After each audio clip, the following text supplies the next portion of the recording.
శ్రీకంఠలోకేశ శ్రీకాళహస్తీశ చిద్రూప కారుణ్య కల్పద్రుమా.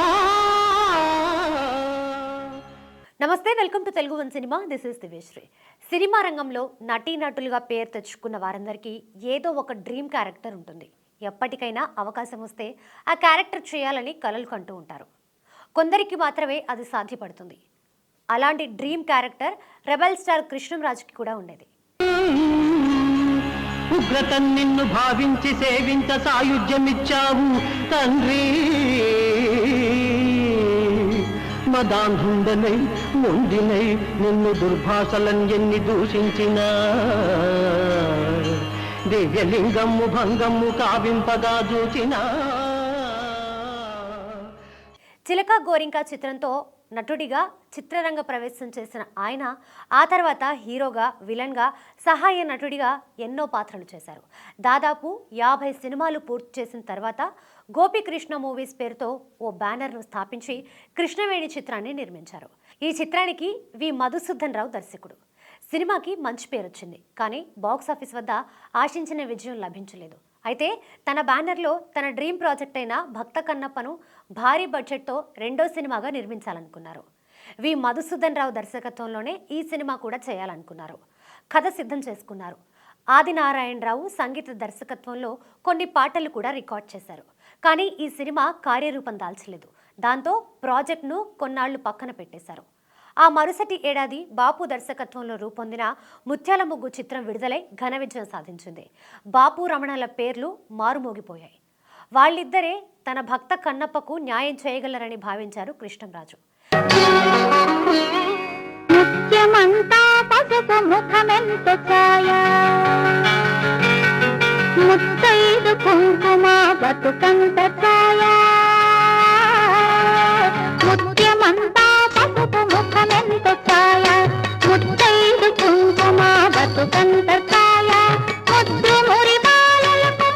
ఈ ప్రాజెక్టు గురించి బాపు రమణలకు చెప్పగానే వారు కూడా సినిమా చేసేందుకు అంగీకరించారు. సాధారణంగా బాపు శ్రీరాముని కథాంశంతో సినిమా చేసేందుకు ఎక్కువ మక్కువ చూపిస్తారు. కానీ ఒక శివభక్తుడి సినిమా చేసేందుకు ఆయన అంగీకరించడం గొప్ప విషయంగానే చెప్పాలి. అలా భక్త కన్నప్ప మళ్ళీ పట్టాలెక్కింది. అంతకుముందు సిద్ధం చేసిన స్క్రిప్ట్లో కొన్ని మార్పులు చేర్పులు చేశారు రమణ. గతంలో భక్త కన్నప్ప కథాంశంతో వచ్చిన కాళహస్తి మహత్యం చిత్రంలో లేని కిరాత అర్జున్యం ఎపిసోడ్ని భక్త కన్నప్ప చిత్రంలో చేర్చారు రమణ. ఈ పాటను వేటూరి సుందరమూర్తి రచించారు.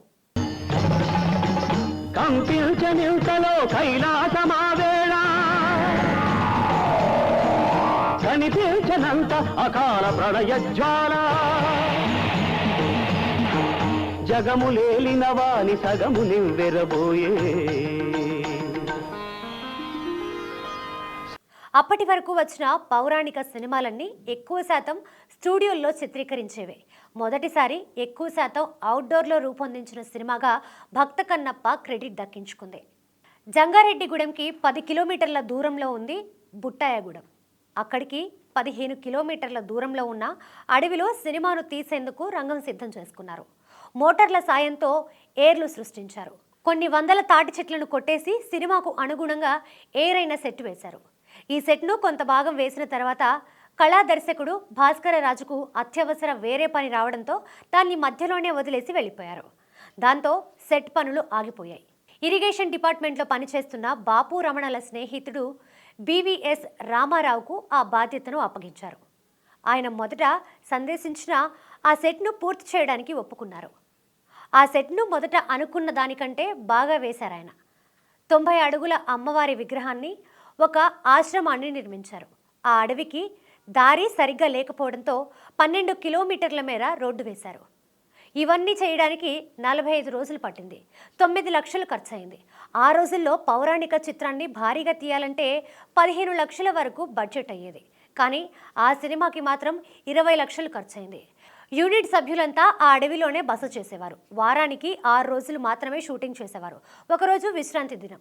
ఆ రోజు అందరికీ బిర్యానీ వడ్డించేవారు. వినోద కార్యక్రమాలు కూడా ఏర్పాటు చేసేవారు. మొత్తం 550 మంది యూనిట్ సభ్యులకు భోజన వసతి కల్పించారు. ఈ సినిమా షూటింగ్ 70 రోజుల పాటు జరిగింది.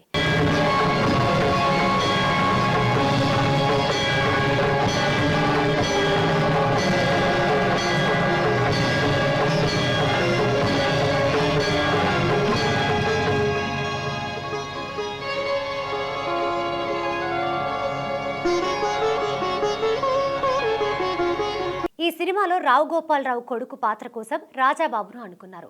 సమయానికి అతని కాల్ షీట్స్ అడ్జస్ట్ అవ్వకపోవడంతో పద్మనాభంతో ఆ క్యారెక్టర్ చేయించాలనుకున్నారు.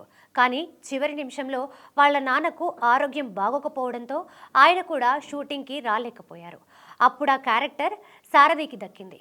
అది ఆయనకు ఎంతో పేరుతో పాటు కళానగర్ అవార్డును కూడా తెచ్చిపెట్టింది. ఈ సినిమాలో హీరోయిన్గా నటించిన వాణిశ్రీ అప్పటికే టాప్ హీరోయిన్. భక్త కన్నప్పను బాబు తెరకెక్కించిన విధానం నచ్చడంతో ఆ తర్వాత ఆయన దర్శకత్వంలోనే వచ్చిన గోరంత దీపం చిత్రంలో డీగ్లామరస్ రోల్ చేసేందుకు ఒప్పుకున్నారు వాణిశ్రీ. ముత్యాల ముగ్గు చిత్రంలో నటించిన శ్రీధర్, రావు గోపాలరావు, జయమాలినిలకు ఈ సినిమాలో మంచి పాత్రలు లభించాయి. ఈ సినిమాలోని మల్లన్న పాత్రకు పూర్తి న్యాయం చేశారు శ్రీధర్. అలాగే రావు గోపాలరావు కైలాసనాథ శాస్త్రిగా అద్భుతంగా నటించారు. శివ శివ అననేలరా అనే పాటతో అలరించారు జయమాలిని.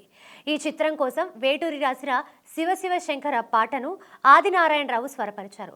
అనారోగ్య కారణాల వల్ల తన శిష్యుడు సత్యంకు మిగతా పాటల బాధ్యతను అప్పగించారు. బాపు కాంబినేషన్లో సత్యం చేసిన సినిమా ఇదొకటే. ఈ సినిమాకి ఉత్తమ సంగీత దర్శకుడిగా సత్యం నంది అవార్డును అందుకున్నారు. ఈ సినిమాలోని పాటలు వి రామకృష్ణకు ఎంతో మంచి పేరు తెచ్చిపెట్టాయి. శివ శివ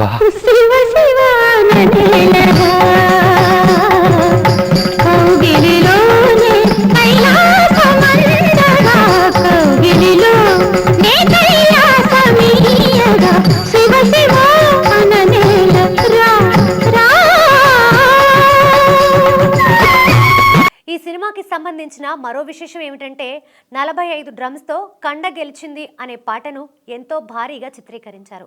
నృత్య దర్శకుడు శ్రీను ఈ పాటను ఎంతో అద్భుతంగా చేశారు. ఈ పాట కోసం బాపు చెప్పిన షార్ట్స్కి అనుగుణంగా పాట రాశారు సి నారాయణ రెడ్డి. ఈ పాటలో వాడిన డ్రమ్స్ను బుట్టాయగూడెంలోనే తయారు చేయించారు. 9 నిమిషాల ఈ పాటను తీయడానికి 10 రోజులు పట్టింది.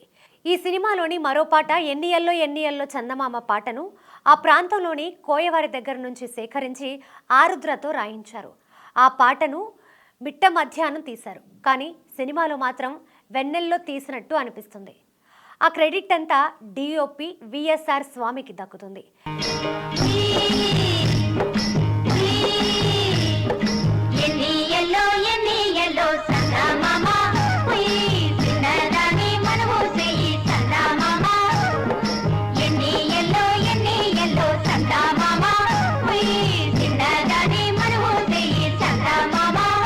ఇలా సినిమా ఆద్యంతం ఒక అద్భుతంలా అనిపిస్తుంది. మనం పుస్తకాల్లో చదువుకున్న కథను సినిమాగా మలిచి అందరినీ ఆకట్టుకోవడం బాపు వంటి దర్శకుడి వల్లే అవుతుందని భక్త కన్నప్ప మరోసారి రుజువు చేసింది. 1976లో ఈ సినిమా విడుదలై ఘన విజయం సాధించింది. రెబెల్ స్టార్ కృష్ణంరాజు కళ నెరవేరింది. కృష్ణవేణి చిత్రం నిర్మాతగా ఆయనకు లాభాలు తెచ్చిపెట్టకపోయినా భక్త కన్నప్ప మాత్రం గోపీకృష్ణ మూవీ సంస్థను లాభాల్లోకి నడిపించింది. కండ గెలిచింది, కన్నె దొరికింది, గుండె పొంగిందిరా, మాట పలికింది, మనవు కలిపింది, మనసు గెలిచిందిరా. హైరా మాధురగాదికి వీరగంధాలు, సైరా మాదరసానికి పారిజాతాలు.